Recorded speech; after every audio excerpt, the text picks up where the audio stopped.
With this practice of as ease as a foundation of strength, I want to play with squats as well as lunges. And what I've got here is a block and a strap, and then just for fun, I've got a TheraBand, okay? So the first place we're going to begin is just coming into a squat. And what I want you to play with is the bottom of your feet, the center of the heel, the ball of the foot, the base of the pinky toe. And you're just gonna move into a squat, hips, knees, and ankles. Okay, and just notice what it feels like, right? And so the idea here is that we're moving in a way that the thighs are coming up to the belly. So often when people come into a squat, they're lowering down, which is fine. It's just a different exercise. So I want you to think about bringing the leg up towards your belly and to be here like so. So as you're coming down, come up through the hip. I actually see this a lot with CrossFitters, that they get to about here and then they shove their pelvis forward, right? Or they pull those ribs forward. Really think about coming up, feeling the bottoms of your feet and coming up through that hip, right? So it's the hip. Now it becomes interesting because there might be a coordinating pattern there that might need some work. But here, feeling the hips, the knees, and the feet rather, and the ankles as you lower and rise. Okay, now you might find that using a block and a strap can be really interesting. So you can place a block between your thighs, and I've put this about an inch below my pubic bone, right in the meat of the adductors. I'm squeezing it a little bit, and then I'm lowering and up. And just getting a feel of that. Feeling my feet, and just getting a sense of what it's like to use my, my inner thighs with the block as I move. And what changes have happened in my energy, the subtle energy, what I'm feeling on the inside. Yeah, good. And then here. So often when people are doing exercise or even yoga, they tend to overthink stuff rather than feel. And what becomes really neat is when you can start to feel the subtle energy inside of you, and as you apply some of these stimuli, how it actually is experienced in that flow of subtle energy inside, which is really why I talk about ease as a foundation of strength. Because when people can get that sense, they can become very, very powerful and agile and super strong, okay? So then same thing, now the strap is around my legs, mid-thigh height, and I'm pressing the strap out wide a little bit as I raise and lower, okay? So again, notice the distinction, not just did this feel better, but can you feel anything internally in terms of your subtle energy and what you're experiencing there as you do the movement? Yeah, feeling those feet. And now choose the one you liked the best, whether it was taking the legs wide. So do the one that felt more easeful, the one that felt lighter. Practice that one. So I'm gonna actually move to the block. And let's do another few repetitions here. So you're here, whichever one you're choosing. Just get a feel of that movement of squat. Now you're here. Feel the center of the heel, ball of the foot, base of the pinky toe, and notice yourself inhaling and exhaling.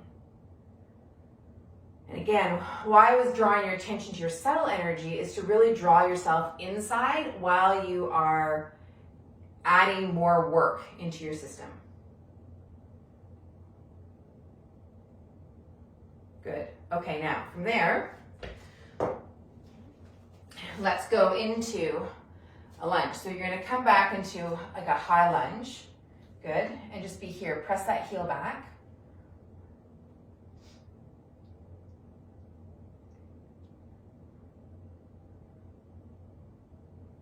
And then come forward.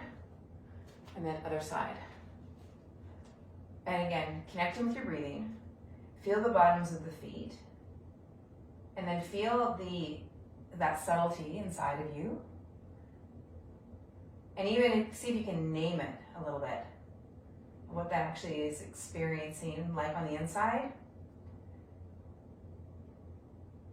Okay, good. And then let that come. Now you can add in this band so that you're here.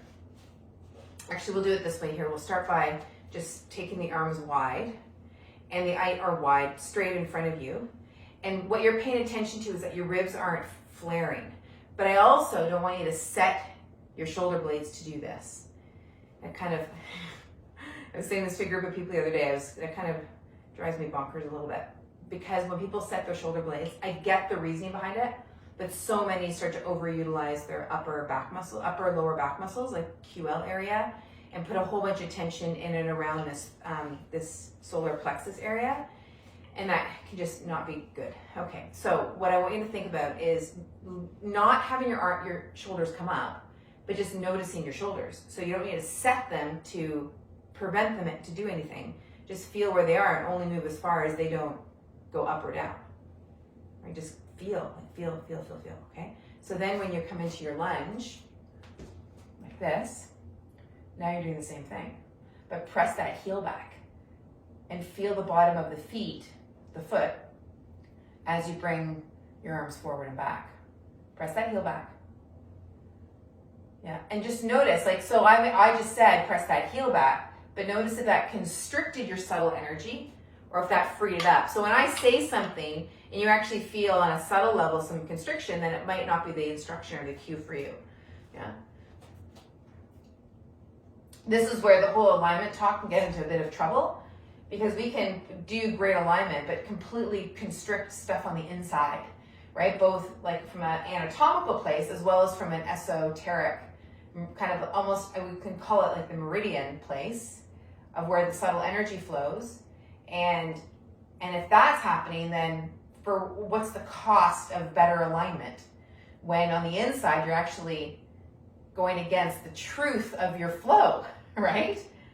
So it's just something to consider.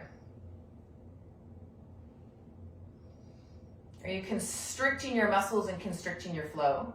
Or as you involve your muscles, are you actually enabling better flow? Good?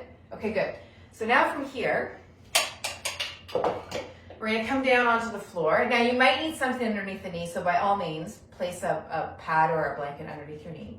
And then I just want you to press that heel back out. A lot of twist here. And we'll play around with the twist a little bit. And you'll notice that I've got my fingers at my chin. And really, the reason I do that is because I want to keep my nose in line with my breastbone so that my head doesn't lead the way. I want my obliques to be the engine of this movement. Okay, so we're here. Good. And then taking that twist. Now you can have your toes under the way I'm doing it or not. We're going to be getting up into a movement of lifting the knee off the floor in just a moment.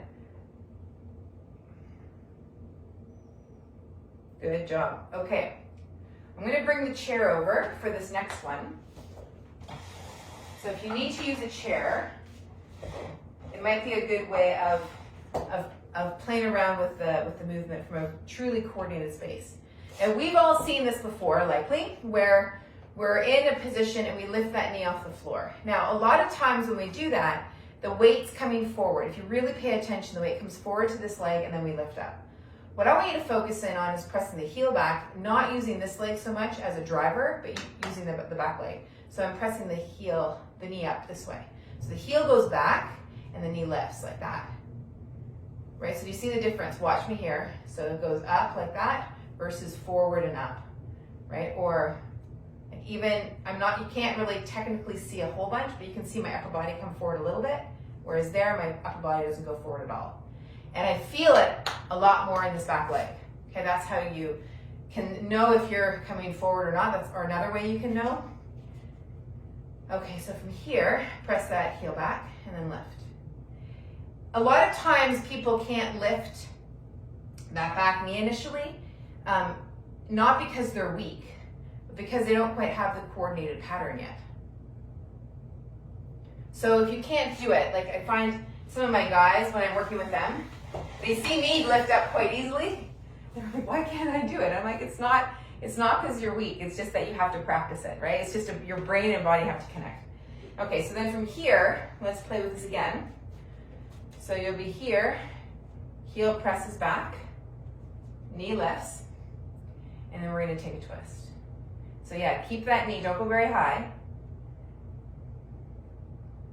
Feel the points. You'll notice that I don't use 4 points.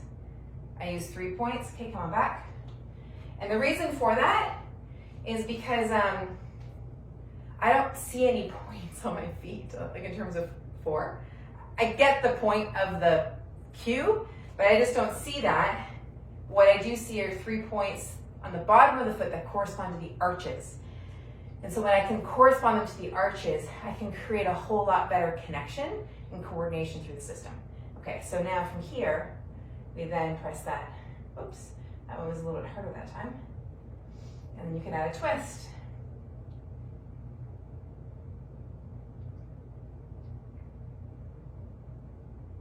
Good job. And then coming back and then down. Great. Now, let's come back up to standing. And you can take your blocker strap, or actually, you know what? I'm gonna leave that. See if it feels any different to come into your squat.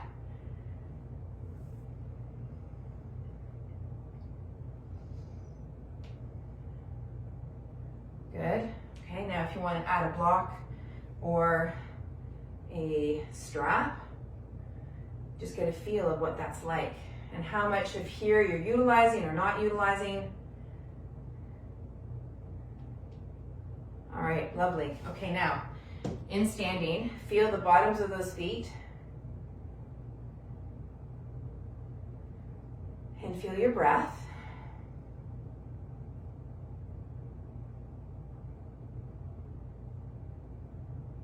Now this might lead you to wanting to do a workout or go for a walk or a run, or like me, maybe go for some breakfast. So whichever you choose, just allow this feeling to be present and to see if you can start to notice that quieter inner connection and how your activity and your working out and your yoga and your whatever else you do is influencing or impacting that. Yeah, and how it influences and impacts the practice. All right, you have a great practice. Have a great day, and we'll see you tomorrow.